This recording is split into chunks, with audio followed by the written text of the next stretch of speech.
Mao na ni guys, unta makatabang ni ninyo. Sa mga namuhi diha og baboy, digyo ko katuo nga kini nga produkto may hinungdan kung ano mibalik sa gana og kaon among mga baboy.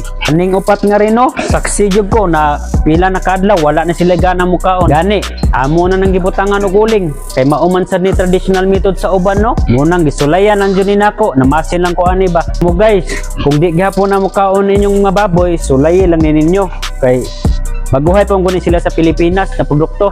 Pero grabe na kayo ilang sold sa market no. Kung kitaon sad nimo ilang rating, berting taasa jud guys ug good review sad gikan sa mga laing-laing namuhi ayog baboy. So mao na ni guys, unta makatabang ni ninyo.